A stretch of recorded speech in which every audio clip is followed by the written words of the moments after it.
going to read from his own works. He's going to read from the works of Tomas Rivera. Tomas Rivera was born in Crystal City, Texas in 1935 and lived less than 50 years, but in that time he was a lifelong educator. He wrote one novel, the title of which is generally translated as "And the Earth Did Not Devour Him," and 26 poems published during his lifetime, although his collector found about that many more when he collected his poetry. And he taught all over the Southwest, and the last few years of his life, he was the chancellor of the University of California, Riverside, the first Mexican-American chancellor of any university in the California system. And Frank has chosen to share some of his works with us.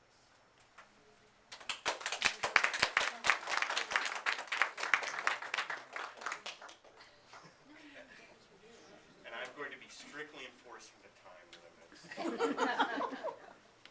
I met Tomas a year before UTSA opened.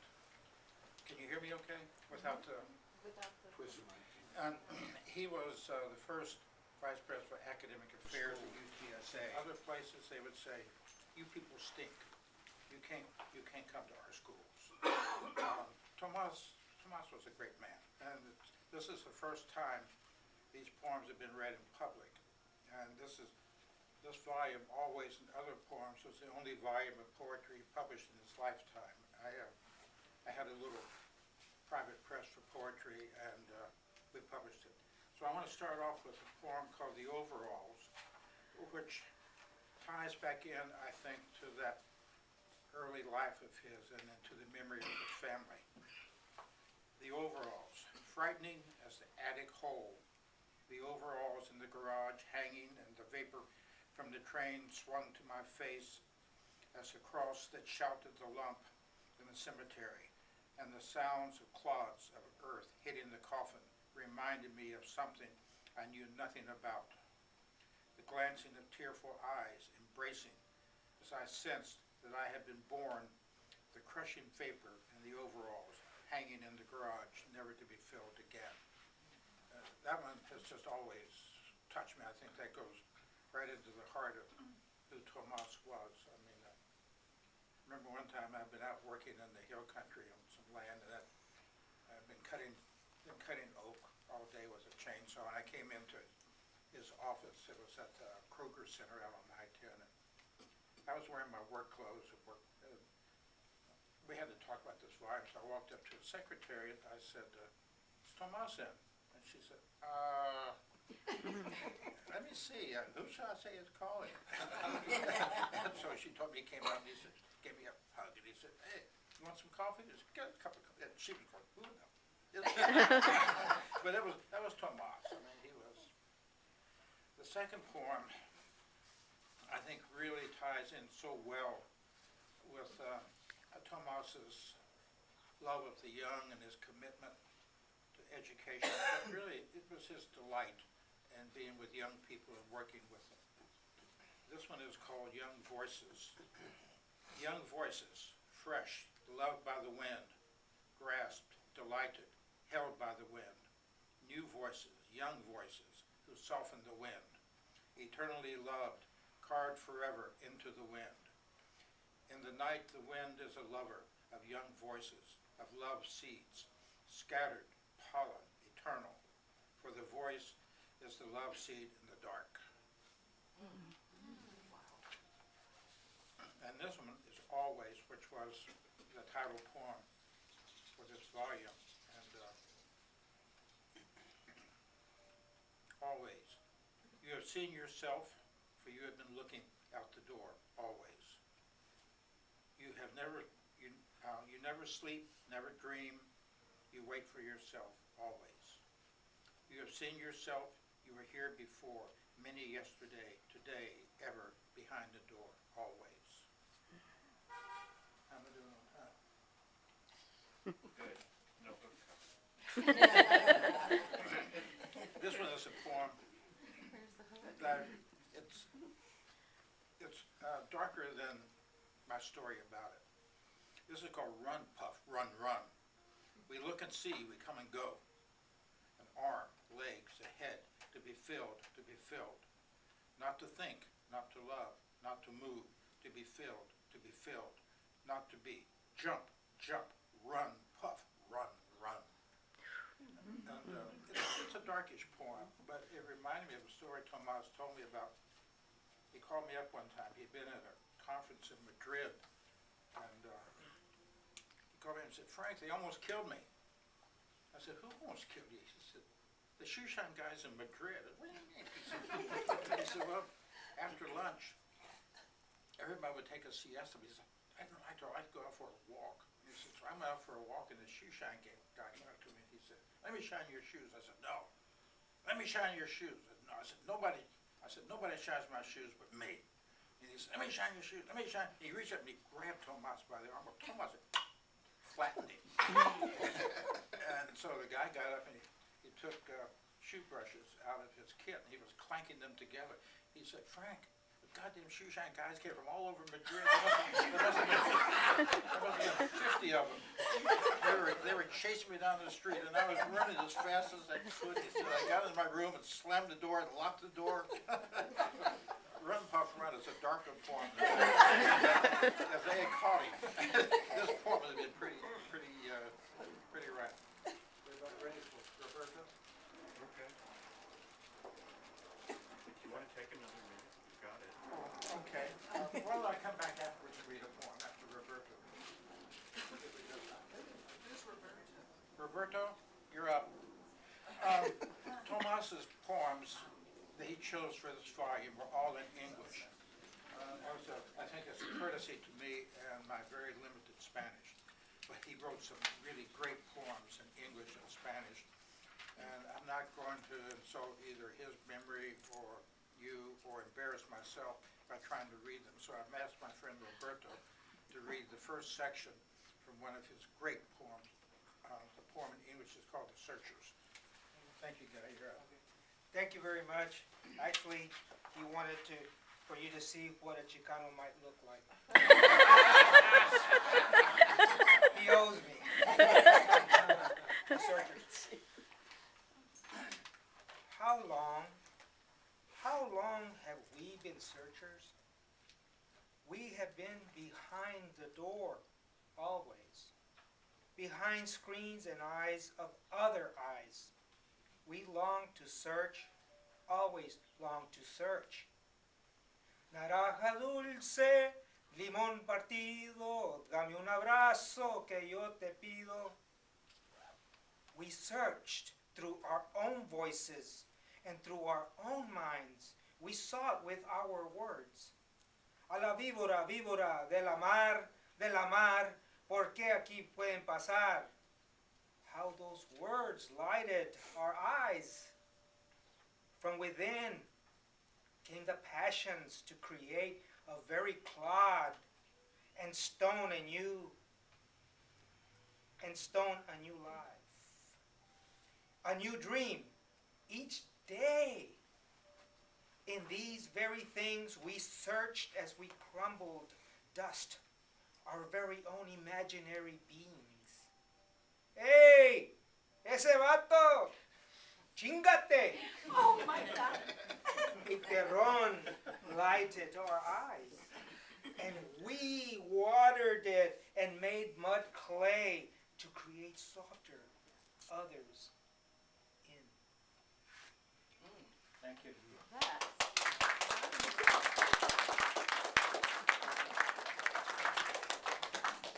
Okay, I think we could understand from that who speaks Spanish, who understands colloquial Spanish, and who doesn't. And I now understand the format is we're going to met out walking near our respective homes. Her books include Medicine Woods, Blues in a Glass, Red Eye Glass. That's all right. I like yours better. We're all good now. I've written sequels for you. Chocolate Milk and Whiskey Voices and New Orleans. Joe LaCour.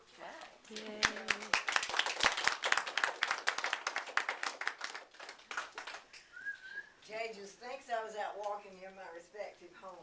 One of my students said, she said, it's so hard to get a date nowadays, you just have to stalk them and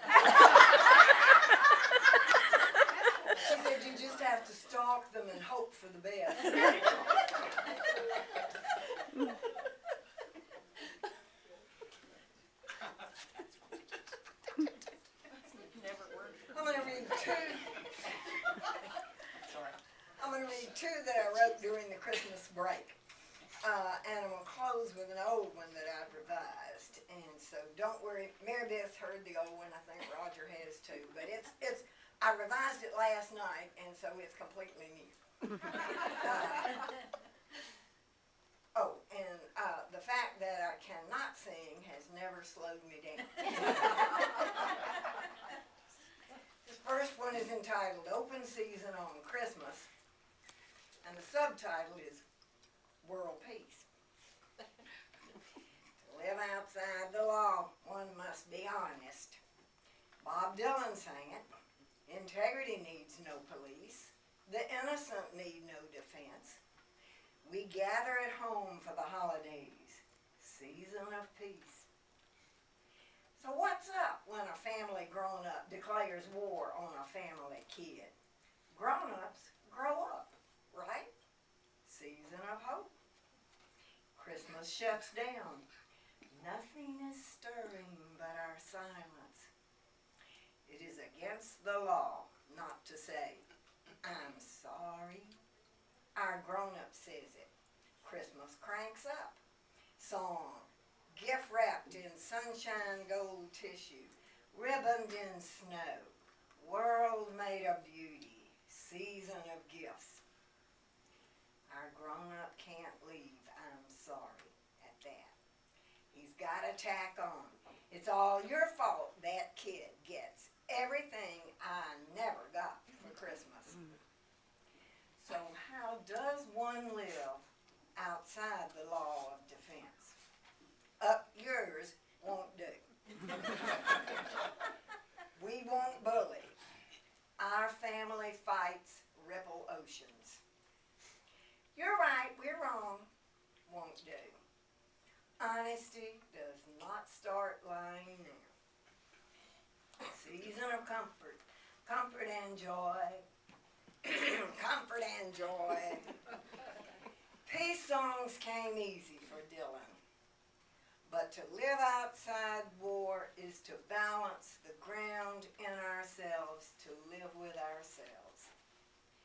To give to ourselves this season of living, we amend our genuine silence with a genuine sorry.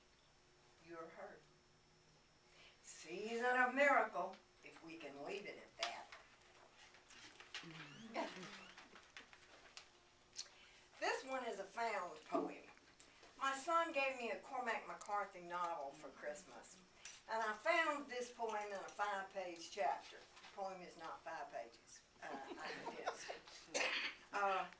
And when I read this poem, I said, I just got through, I have done this many times at the end of every semester, or at the beginning of every semester, and 2 or 3 times within, explained how to formulate a thesis, how to explore a thesis, how to support it or disprove it with research, and how to credit sources. Oh boy.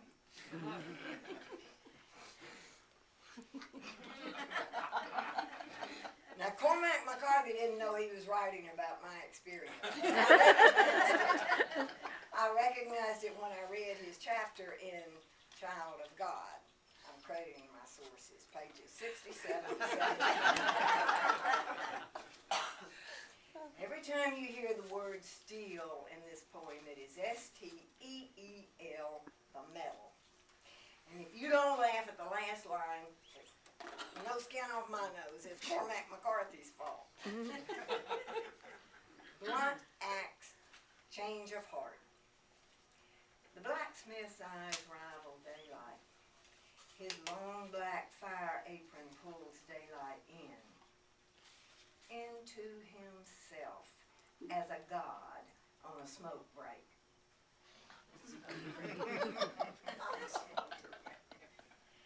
On a smoke break. Outside his workshop, the corrugated tin is bright striped in the sun. An axe is to split wood, he laughs, not break it brute force. He's got the tools to revise my steel. No charge if she cracks. Inside, all is darkness. but a black nest of coals winking red. He turns a crank. Start hot, he instructs, soften her up. Fiery crescents of light reflect off tarnished shop walls. Keep your eyes on your work. Watch her colors. If she blanches white, she's scrap. His tongues swing a quivering arc. Yellow fire overhead.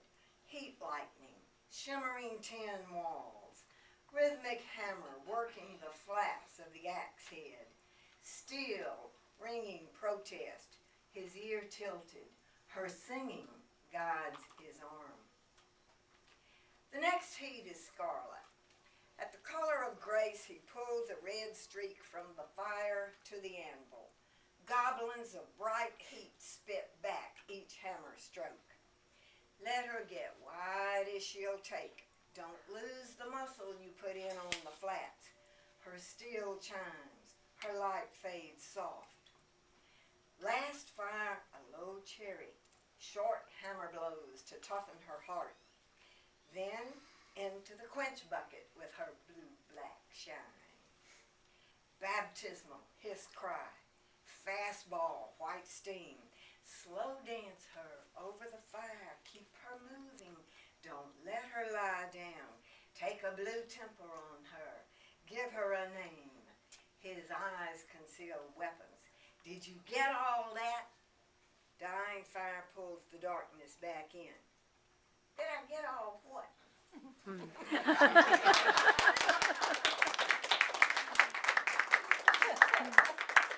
That's how you write a good research paper. Okay, here's the one that Mary Beth and Roger are sick of, but I revised it last night so it's completely new. Oh, I think you've heard it too, Harold. The title is Orion on the Roof, and although Orion on the Roof is named for the Huntsman constellation, and the poem is set on a deer lease in the hill country, the poem is not about hunting, I don't think. The hunter in it is not physically present, I don't think. Orion on the Roof. Huntsman, baptized in a river of stars, waits for me to track with him the slow motion climb of the moon. Something, dignity perhaps, about the way an old moon carries itself, rising up out of the new scrub juniper, has the ritual elegance to cast a soundless drama over the small hunting cabin. It is no ritual of sorrow for me, lying here on the cabin roof, between camouflage blankets, like we used to do in ritual stillness, waiting, making it almost a sacrament to be with wild deer, more spirit than real seeming. Their sudden presence, seen through juniper windows, openings he had cut in the brush. Part of it was hormones, in love, and part of it was a way for him to relive the Mekong Delta and to not pull the trigger this time. Or, if he shot, to eat the meat he butchered soon as his heart calmed. But what of my own blood rush? And why am I here tonight? Unseen animal eyes watch with me, the sky unfold bright. And though I know the hunter will not wrap me again in long arms, thrusting off sleep, the night air pulses, silent breathing, to not gasp when an empty juniper window fills, to not flinch when a starlit arrow signals an unseen presence. Gil, coming to track with me, the slow motion climb of the moon.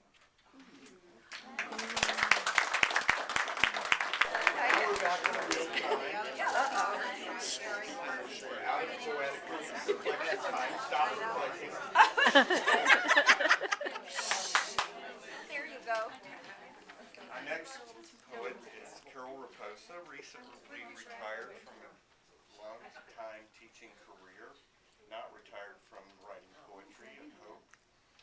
Her poems have appeared in many magazines and publications. She has been twice nominated for a Pushcart Prize, and she has received 2 Fulbright Hayes Fellowships. She wants you to know that she loves travel and gardening and her 2 children and her 5 grandchildren and elephants. She has a collection of depictions of elephants around her house. I guarantee you this is not a political statement.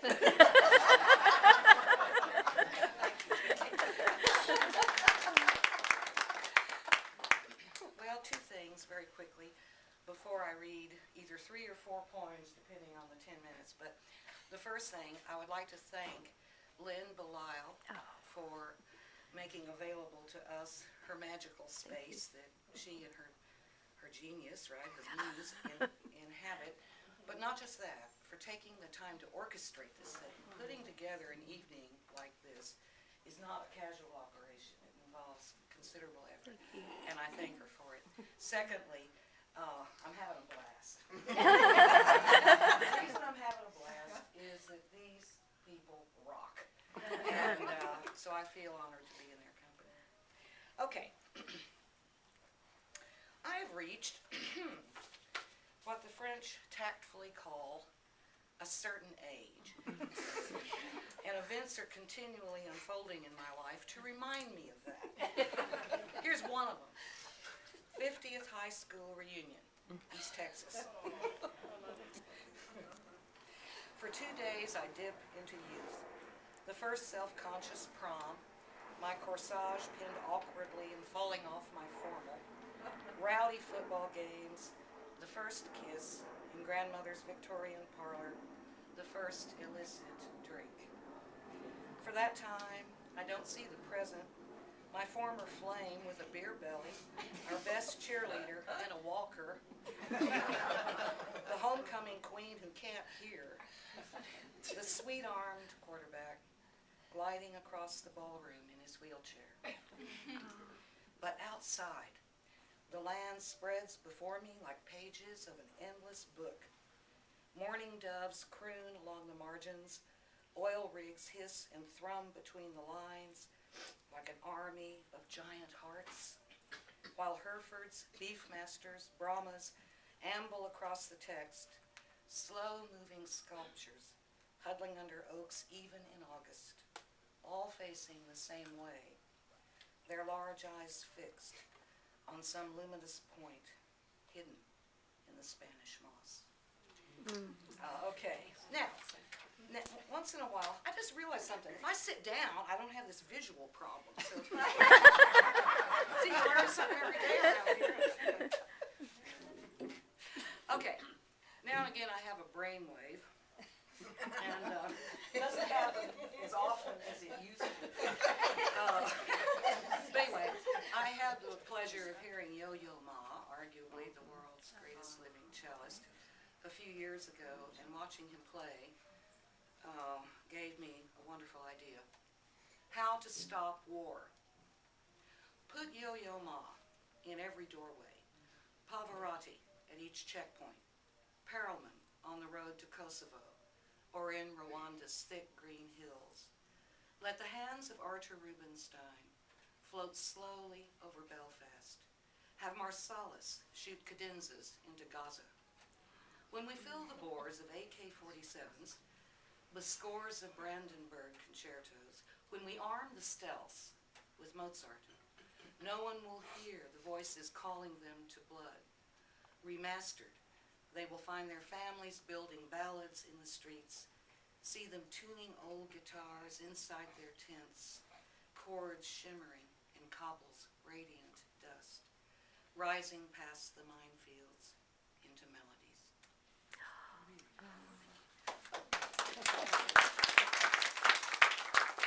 You don't need me to tell you that Literary San Antonio recently took a tremendous, tragic hit the loss of the great Palmer Hall. Director of Pecan Grove Press, librarian, director of libraries at St. Mary's, scholar, essays, poet par excellence. He and I were friends. I owe him a debt I can never repay. And so this is a poem for him. A ghazal for Palmer. Another Sisyphus, he rolls that stone uphill. It falls. He starts again to meet that unpaid bill. Some weeks he dodges needles, writes or plays some golf until his doctors calculate that unpaid bill. At first it hid above the jungle green of Nam, but then burst orange, cooled into an unpaid bill. It came home with him to Texas, rolled through stacks, then stopped beneath his desk to wait, the secret unpaid bill. For years it grew, bulging underneath his rug and taking up more space, that mounting unpaid bill. It followed him into the thicket, then New York, Chicago, and the South, the constant unpaid bill. It even perched on Polidoro's outcrops, fixed before it thudded to new life, the unpaid bill. His family, his wife and son kept vigil, watched its long and steep trajectory, the unpaid bill. One day it came to rest. Then poems and carols bloomed, took root, and covered, finally, the unpaid bill. No minutes? 1 minute? I wanted to finish with a happy one. Okay. Please. Yeah. You really bummed me out with that. You think you were bummed out? What do you think it was like writing it? What do you think it was like for Paul? Agent Orange. Yeah. For a new grandchild. To my grandson Cash. When you began, all the trees were electric green. Their voltage charged the city, levitating leaves on dusty streets. Mountain laurels bloomed their purple songs, and red buds sprouted arias by dumpsters. Open eggshells dotted grass like oversized confetti. Unseen fledglings chirped across the sky, while in a quiet room you lay, a tranquil cipher, small Buddha, inscrutable, with dimples and a bloody head. Wars stopped. Poisons vanished from the earth and sea. No one went hungry. All ate well. And for one day, the world was made anew. Thank you. He is teaching biology and behavior, physiological psychology, learning, memory, and cognition, special topics in advanced research methods, which one might think wouldn't lead to poetry. But I think it's a natural offshoot. And what he would like you to know about himself is that he left San Antonio more than 50 years ago, vowing never to come back to a place with such an idiotic climate, and is a little horrified to find himself back here. But he went back to university at the age of 50 and acquired his PhD in experimental psychology, and he was at the City Lights bookstore, if that means anything to you, in San Francisco as a teenager. And so, what a combination of elements to make a poet.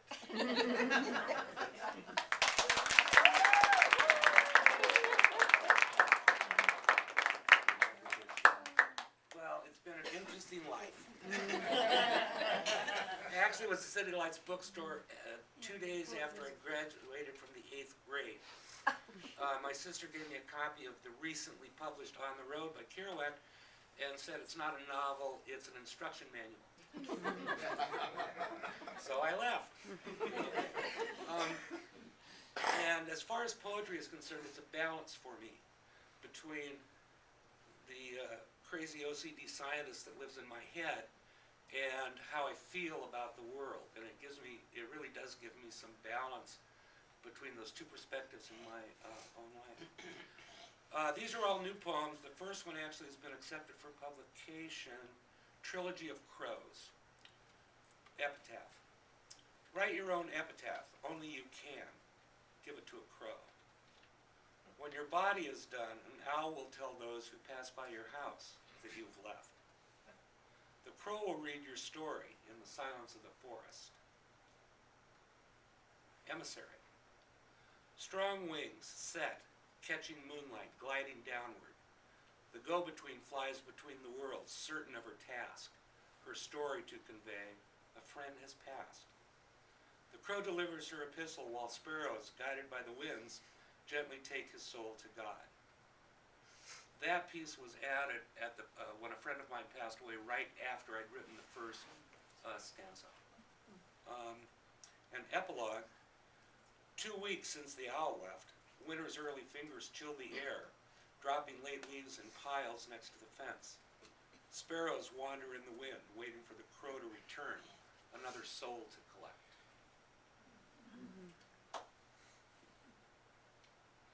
Okay.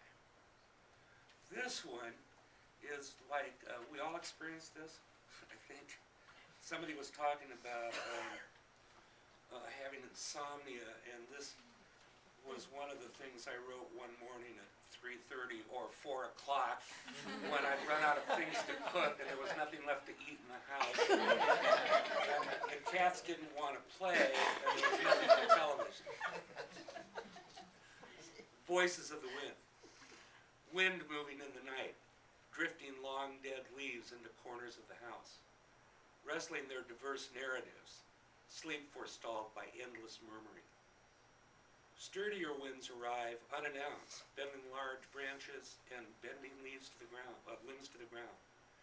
Creaking voices recounting their memories of time before the leaves. Dying down, that wind becomes fragile, momentary. Bamboo brushes against the windows, painting delicate images of moments in the garden long gone. Regaining strength, the wind swirls around the house, telling its own story with many unique endings, a kaleidoscope of possibilities, of what-ifs, of should-haves, ensuring no sleep tonight. Wind subdued again, giving a few minutes respite. Voices cease and sleep begins to approach, but the wind begins anew, relentless, and birds start singing just before dawn.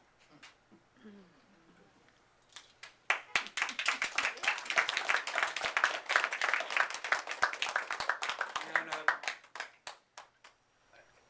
I realize that I can be OCD in both of my lives. And I have sort of, I travel a lot. My youngest daughter and grandchildren live in Central America. And I have become a student of waiting rooms. And there are all kinds of waiting rooms, doctors, airports. What I started to realize at some point, particularly in Central America, was that that waiting room took on the characteristic of existing outside of time. That it was its own reality, and if you chose to look at the people or look out the windows, you were an observer of an entirely different place. You were removed from it somehow. This is actually waiting room number 1. I am up to waiting room number 26. Oh. I'm getting tired of them. Not this one though. Excited flyers, first-time travelers. Tired businessmen, ephemeral missionaries waiting for their flights. 3 hours of boredom, then going home, or somewhere. The waiting room filled up. Slowly passengers gather, killing time, looking out the windows or at each other, at the runway, the planes, and the jungle beyond the runway. Beyond the planes, the jungle flourishes, surrounding the concrete, the asphalt, laying siege to the airport. An authentic war is taking place. Airport hacking in the morning, machetes swinging, cutting back, vines that have crept back in the night, giant palm trees inching closer. The jungle will win in the end. It is only taking back what it is. It's only taking back what it owns. Vines will eat away at the runway. Trees will crush the concrete. The birds will come back first, excited, like first-time flyers, already gathering in the margins.